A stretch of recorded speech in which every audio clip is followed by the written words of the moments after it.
Hello everyone. So today we will start with another topic which is circular flow of income. तो circular flow of income start करने से पहले हम सबसे पहले समझेंगे कि circular flow का मतलब क्या होता है. तो circular flow का मतलब basically ये होता है कि अगर कोई भी चीज़ एक पॉइंट से स्टार्ट हुई है तो वो अगर घूम घूम कर अगर वापस उसी पॉइंट पर आ जाती है तो उसको कहते हैं circular flow. तो सर्कुलर फ्लो ऑफ इनकम का मतलब क्या होता है. अगर जो भी मनी है अगर वो एक पॉइंट से इनिशिएट हुआ है यानी कि अगर एक पर्सन ने कुछ पेमेंट करी है तो वो अलग अलग लोगों के थ्रू अगर वापस उसी पर्सन के पास आ रहा है जिसने उस पेमेंट को इनिशिएट किया था तो उसको कहते हैं सर्कुलर फ्लो ऑफ इनकम. अब इसको एक छोटा सा एग्जाम्पल लेके समझते हैं. फॉर एग्जाम्पल एक इकॉनमी में एक घर है और एक ब्रेड मेकिंग फर्म है. ओके अब इस ब्रेड मेकिंग फर्म को अगर ब्रेड प्रोड्यूस करनी है तो उसके लिए उनको चाहिए लेबर. और वो लेबर प्रोवाइड कौन करेगा. वो लेबर प्रोवाइड करेगा ये हाउस होल्ड. तो सबसे पहले एक फर्म अपना एक हाउस होल्ड प्रोवाइड करेगी इनको लेबर और लेबर को उनके काम के बदले कुछ ना कुछ रिवॉर्ड मिलेगा और लेबर को अपने काम के बदले मिलेंगे कुछ वेजेस. क्लियर. तो अब इस हाउस होल्ड को जब भी कुछ ना कुछ कंज्यूम करना है तो वो जाएगी इस ब्रेड मेकिंग फर्म के पास. तो ये जो फर्म है ये लेबर को सप्लाई करेगी यानी कि लेबर को देगी ब्रेड. अब ये ब्रेड एक लेबर को फ्री में तो बिल्कुल भी नहीं मिली है.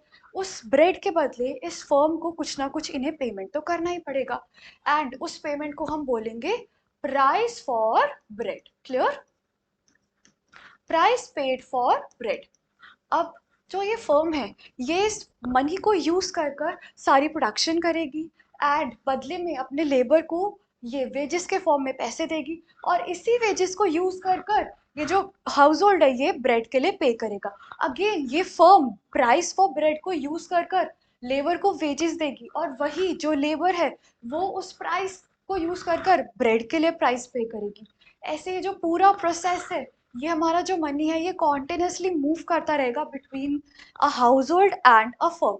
तो दैट्स वाई ये जो हमारा पूरा प्रोसेस है ये एक कॉन्टिन्यूस प्रोसेस होता है. क्लियर है सबको ये बात. ओके अब ज़रूरी नहीं देखो कि एक इकॉनमी में सिर्फ एक घर और एक हाउस हो एक एक घर और एक इंडस्ट्री हो. इकॉनमी में और बहुत सारे सेक्टर्स होते हैं. कौन कौन से सेक्टर्स होते हैं. एक इकॉनमी में बेसिकली ये चार सेक्टर्स होते हैं. कौन कौन से. पहला house hold sector. House hold sector क्या होता है. हाउस होल्ड सेक्टर वो सेक्टर होता है जो कि गुड्स और सर्विस को कंज्यूम करता है और अपनी फैक्टर्स ऑफ प्रोडक्शन प्रोवाइड करता है. नेक्स्ट इंडस्ट्रियल सेक्टर क्या होता है. इंडस्ट्रियल सेक्टर वो सेक्टर होता है जो गुड्स एंड सर्विसेज को प्रोड्यूस करता है using the factors of production. Clear. Next government sector क्या होता है. गवर्नमेंट सेक्टर बेसिकली एक वेलफेयर एजेंसी होता है who ensure the law and order administrative activities in the country. And foreign sector क्या होता है. Foreign sector basically it refers to the rest of the world और द एक्सटर्नल सेक्टर जो कि import and export वाली सारी economic transaction handle करता है. क्लियर. तो जिस भी इकोनॉमी में ये चार सेक्टर्स होते हैं उस इकोनॉमी को बोलते हैं four sector economy and this is also called an open economy. Why is it called an open economy? Because यहाँ पर there is an intervention of the foreign sector. Okay. Next जिस economy में सिर्फ तीन sector होते हैं house hold industrial and government sector उस economy को बोलते हैं three sector economy and it is also called a closed economy. closed economy क्यों बोलते हैं. बिकॉज यहाँ पर फॉरेन ट्रांजैक्शंस बिल्कुल भी नहीं होती. क्लियर. एंड और अगर हम सिंपलेस्ट फॉर्म में बात करें तो जिस इकोनॉमी में सिर्फ दो सेक्टर्स होते हैं house hold sector and industrial sector उस इकोनॉमी को बोलते हैं टू सेक्टर इकोनॉमी और it is also called the simplest form of closed economy. तो हमारे सिलेबस में यानी कि according to class 12 syllabus we will restrict our study only to house hold sector and the industrial sector. Clear.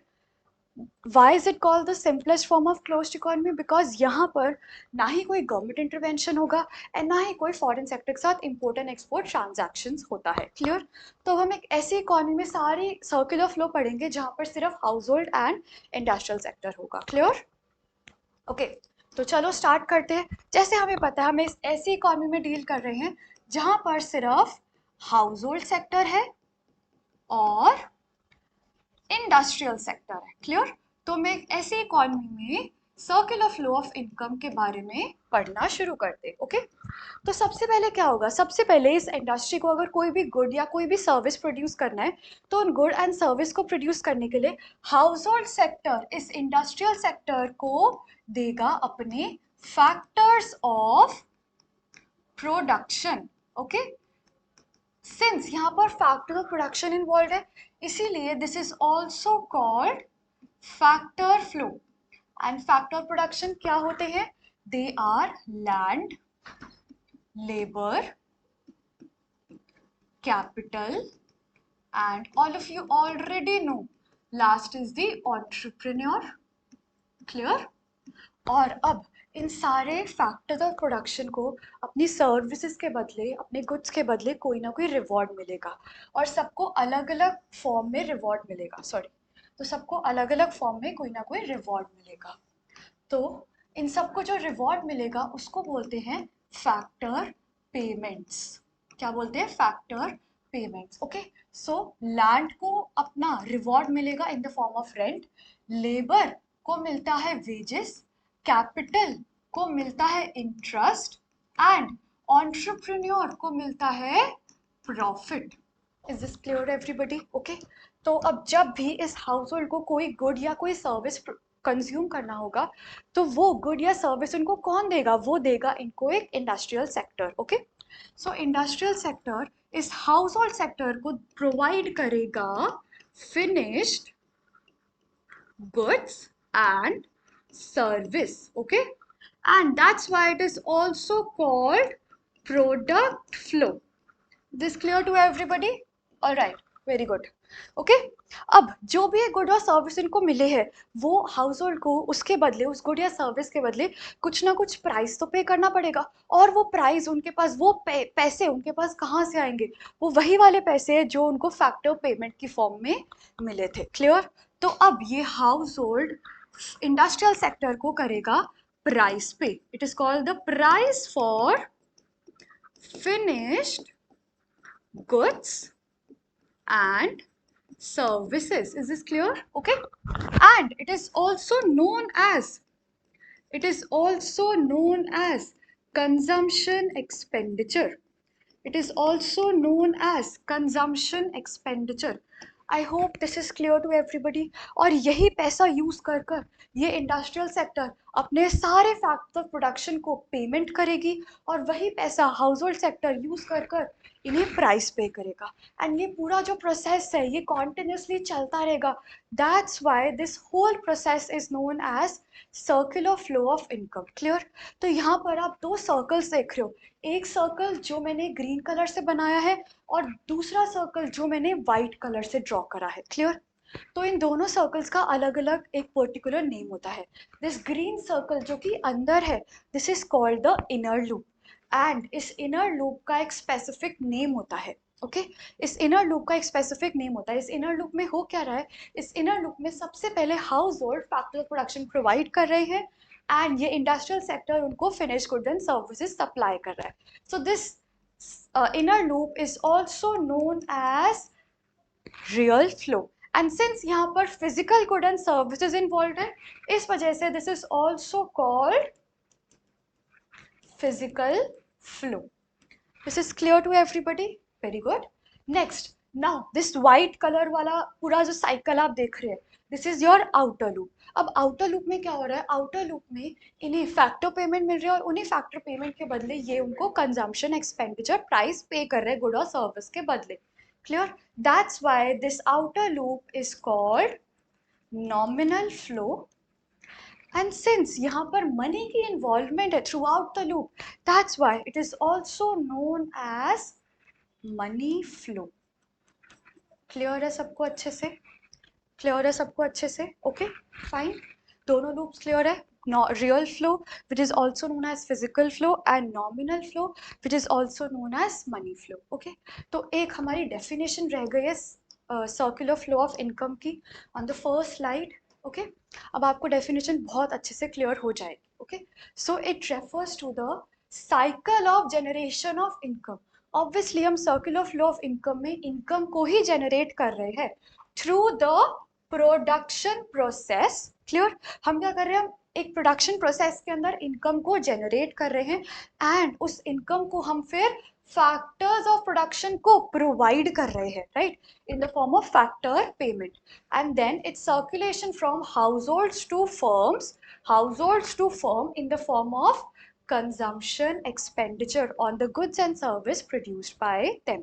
Okay, एक बार दोबारा देखते हैं। तो इस सर्कुलर फ्लो ऑफ इनकम में we are basically generating the income in the production process, और वो इनकम किसको मिल रही है, फैक्टर्स ऑफ प्रोडक्शन को, फैक्टर्स ऑफ प्रोडक्शन को वो इनकम मिल रही है, और उस इनकम को फिर वो फैक्टर ऑफ प्रोडक्शन यूज कहाँ पर कर रहे हैं, from again the house hold to the firm in the form of consumption expenditure, और वही कंजम्पशन एक्सपेंडिचर जो उन्होंने गुड्स और सर्विस प्रोड्यूस कर कर करा है। क्लियर है ये सबको? ओके, दोबारा, it refers to the cycle of generation of income in the production process, its distribution among the factors of production, ये फैक्टर पेमेंट की बात कर रहा है, and finally its circulation from the house hold to firm, यानी कि अब जो ये इनकम मिली वो हाउस होल्ड से वापस फर्म के पास जाएगी, किस फॉर्म में, कंजम्पशन एक्सपेंडिचर की फॉर्म में, on the goods and service produced by them.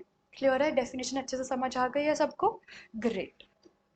Okay, अब एक बार वापस यहाँ पर कुछ चीज़ें है, थोड़ा एक्स्ट्रा इन्फॉर्मेशन, वो आप लोग देख लो। ओके, तो ये जो हाउस होल्ड सेक्टर है ना, ये सारा का सारा पैसा इंडस्ट्री को नहीं देगा, ये कुछ पैसा सेव करेगा, और ये अपना पैसा कुछ सेव करेगा इन द फाइनेंशियल मार्केट। ठीक है, तो ये जो हाउस होल्ड सेक्टर है ये कुछ पैसा अपना सेव करेगा फाइनेंशियल मार्केट्स के अंदर। क्लियर है? ओके, एंड अब ये इंडस्ट्री को कुछ ना कुछ एक्स्ट्रा मनी चाहिए except from the money from the house hold, और वो ये इंडस्ट्रियल सेक्टर पैसा लेगा from the financial market. Clear? और ये जो भी पैसा लेगा फ्रॉम द फाइनेंशियल मार्केट उसको हम बोलते हैं investments. Clear?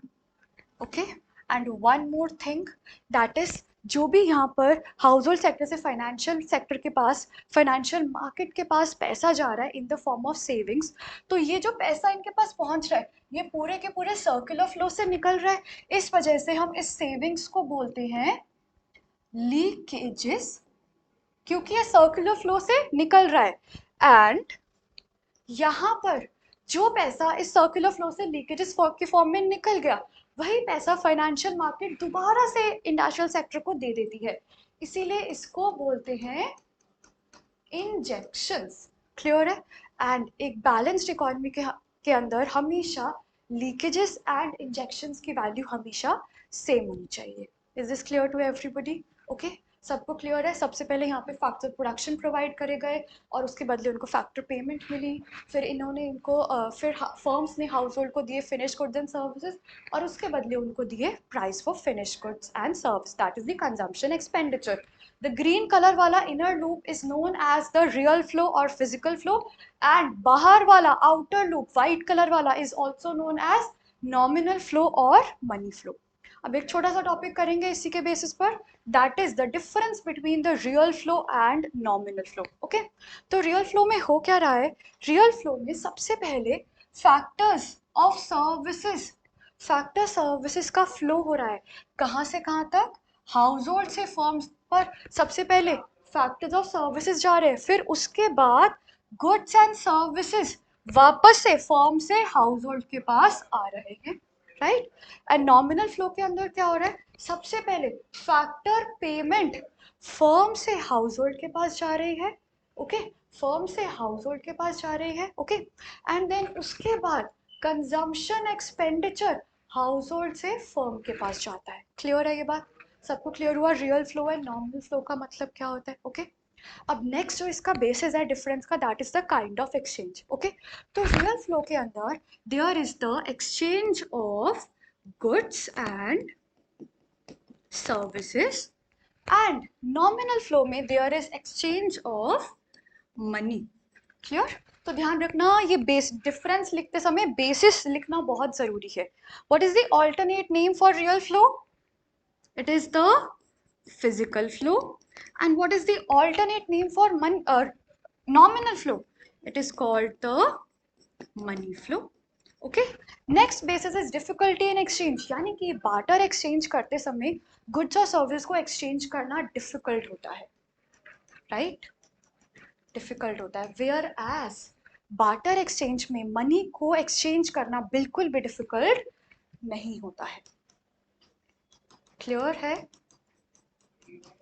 Okay, I hope पूरा टॉपिक क्लियर है सभी को। सर्कुलर फ्लो ऑफ इनकम की डेफिनेशन क्लियर है, and the 4 sectors of the economy, जहाँ पर हमें सिर्फ 2 सेक्टर्स के बारे में पढ़ना है। 10 the complete circular flow of income का मतलब क्या होता है, and lastly the difference between real flow and nominal flow. Okay, I hope सबको सर्कुलर फ्लो ऑफ इनकम का टॉपिक अच्छे से क्लियर हो गया है। Okay, thank you so much for watching.